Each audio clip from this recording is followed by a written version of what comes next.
ঢাকায় বসে আমরা কতগুলো রাজনৈতিক দল বসে সিদ্ধান্ত নেওয়ার দায়িত্ব কেউ দেয় না এখানে। We have to go to the people of the country.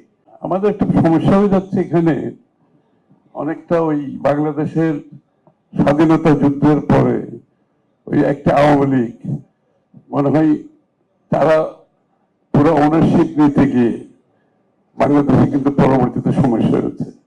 স্বাধীনতার যুদ্ধ বাংলাদেশে সবাই যুদ্ধ করেছে, সবাই স্যাক্রিফাইস করেছে। এই আন্দোলনে আমরা সবাই স্যাক্রিফাইস করেছি। কিছু কিছু বক্তব্য এমন সময় আসে as if তারা স্যাক্রিফাইস করেছে, তাদের দাবি মতো বাংলাদেশ পরিবর্তন করতে হবে।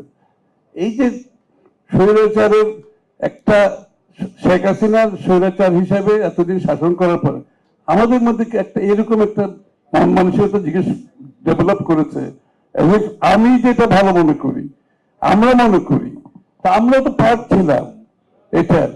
আমরা মনে করি আমাকে গণতান্ত্রিক অর্ডারে গিয়ে এটা পরিবর্তন করতে হবে।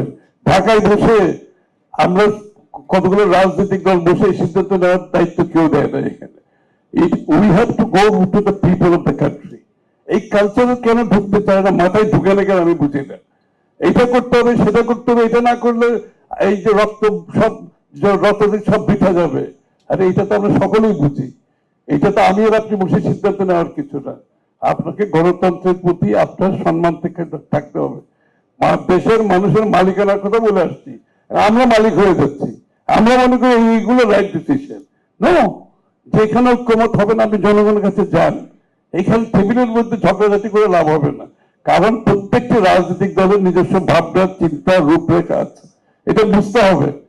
আপনার রূপরেখা আমার রূপরেখা এক হবে না।